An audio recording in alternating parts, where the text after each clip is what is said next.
রাষ্ট্রীয় স্বয়ংসেবক সংঘ মানে আরএসএস তাদের ১০০ বছর পূর্ণ করছে। ১৯২৫-এ শুরু হয়েছিল। হ্যাঁ, ১০০ বছর বিশাল মাইলস্টোন একটা সংগঠনের জন্য। তো এই শতবর্ষ পূর্তি উপলক্ষে ওরা একটা বিরাট আয়োজন করছে। দেশ জুড়ে মানে ১ লক্ষ হিন্দু সম্মেলন। ১ লক্ষ সংখ্যাটা কিন্তু বিশাল। যখন এত বড় আকারে কিছু হয় তখন এর পেছনে কি উদ্দেশ্য, কিভাবে করা হবে আর এর প্রভাবটা কি হতে পারে এগুলো নিয়ে একটু ভাবা দরকার। একদম। এর মূল লক্ষ্য নাকি হিন্দু সমাজের মধ্যকার বিভেদ কমানো। মানে ধরুন জাতি নিয়ে, ভাষা বা অঞ্চল নিয়ে যে ভাগাভাগিগুলো আছে, সেগুলোকে দূর করে একটা ঐক্য, একটা সম্প্রীতির বাতাবরণ তৈরি করা আর কি। হ্যাঁ, শুনতে বেশ ভালো লাগছে, কিন্তু কাজটা তো বিরাট। বিশেষ করে এর ব্যাপ্তিটা। ব্যক্তিটা সত্যিই অসম্ভব। দেশের প্রায় ৫৮,৯৬৪টা মণ্ডল, ৫৮,৯৬৪ নাম। হ্যাঁ, আর প্রায় ৪৪,০৫৫টা বস্তি এলাকাতেও পৌঁছানোর প্ল্যান। মানে শহর, গ্রাম, বস্তি প্রায় সব জায়গায়। তার মানে এটা শুধু একটা উপর উদযাপন নয়, একেবারে গ্রাসরুট লেভেলে যাওয়ার চেষ্টা। একদম। একটা গভীর সংযোগ তৈরির চেষ্টা। তাহলে প্রশ্ন হলো, এত জায়গায় এত মানুষের কাছে পৌঁছবে কিভাবে? মানে পদ্ধতিটা কি হবে? সংঘের যারা স্বয়ংসেবক আছেন, তারা প্রত্যেক বাড়িতে যাওয়ার চেষ্টা করবেন। বাড়ি বাড়ি। সরাসরি হ্যাঁ। গিয়ে সংঘের যে বিচারধারা, মানে ওদের চিন্তাভাবনা, সেটা নিয়ে কথা বলবেন। কিছু বইপত্র, মানে সংঘ সাহিত্য, সেটাও হয়তো দেবেন। আচ্ছা। আর তাছাড়া বিভিন্ন সামাজিক উৎসব যেগুলো হয়, সেগুলোকে ব্যবহার করে ওই বার্তাগুলো ছড়ানোর কথা বলা হয়েছে।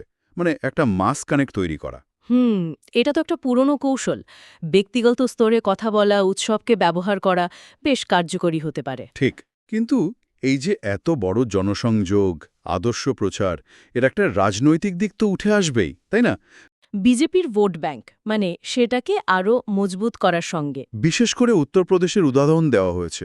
গত ভোটে নাকি হিন্দু ভোটে একটা বিভাজন দেখা গেছিল। হ্যাঁ, সেই প্রসঙ্গটা টানা হয়েছে।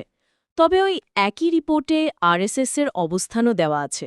ওরা বলছে তারা সরাসরি ভোটের রাজনীতিতে নেই। তাদের কাজ সমাজ সংগঠন কেন্দ্রিক। একদম। আর এই বিভেদগুলো নাকি বিরোধীরা তৈরি করেছে। এটা সংঘের ভাষ্য। আরেকটা বেশ ইন্টারেস্টিং দিক হলো ভাষানীতি। হ্যাঁ, ওই বিষয়টা আমারও বেশ গুরুত্বপূর্ণ মনে হয়েছে। সংঘের মুখপাত্র নাকি বলেছেন, ভারতের সব ভাষাই জাতীয় ভাষা, আর প্রাথমিক শিক্ষাটা মাতৃভাষায় বা আঞ্চলিক ভাষায় হওয়া উচিত। এই পয়েন্টটা খেয়াল করার মতো। এই অবস্থানটা বিজেপির যে ত্রিভাষা নীতি, তার থেকে একটু আলাদা লাগছে, তাই না?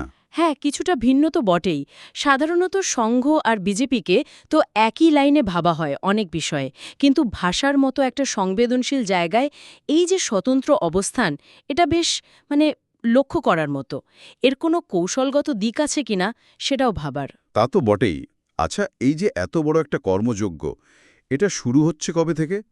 এই বছরই ২রা অক্টোবর, মানে গান্ধী জয়ন্তীর দিন না, বিজয়া দশমী। বিজয়া দশমীর দিন থেকে। সেদিন থেকেই শতবর্ষ উদযাপন শুরু হচ্ছে, আর এই সম্মেলনগুলো চলবে। আচ্ছা, তাহলে ২রা অক্টোবর বিজয়া দশমী থেকে শুরু। হ্যাঁ। তাহলে সব মিলিয়ে যা দাঁড়াচ্ছে, শতবর্ষে আরএসএস এই ১ লক্ষ সম্মেলনের মাধ্যমে একদিকে হিন্দু সমাজে ঐক্য আনা, নিজেদের আদর্শ প্রচার করা, এই বিশাল কাজটা হাতে নিয়েছে। এর সঙ্গে সামাজিক সংহতির ব্যাপার যেমন আছে, তেমনি রাজনৈতিক কৌশলের দিকও থাকতে পারে। আর ভাষানীতি নিয়ে তাদের কিছুটা আলাদা অবস্থানটাও বেশ গুরুত্বপূর্ণ। একটা সংগঠন যখন ১০০ বছরে দাঁড়িয়ে আদর্শকে সামনে রেখে এত বড় মাপের একটা জনসংযোগ করছে, সমাজ গঠনের চেষ্টা করছে, এর দীর্ঘমেয়াদী প্রভাবটা ঠিক কি হতে পারে? মানে এটা কি শুধু ভোটের অঙ্ক বদলাবে, নাকি আরও গভীরে গিয়ে? হ্যাঁ, মানে ভারতের সামাজিক কাঠামোয় বা রাজনৈতিক সংস্কৃতিতে এর কি কোনো দীর্ঘস্থায়ী ছাপ পড়বে, এটা নিয়ে ভাবার একটা জায়গা তৈরি হচ্ছে।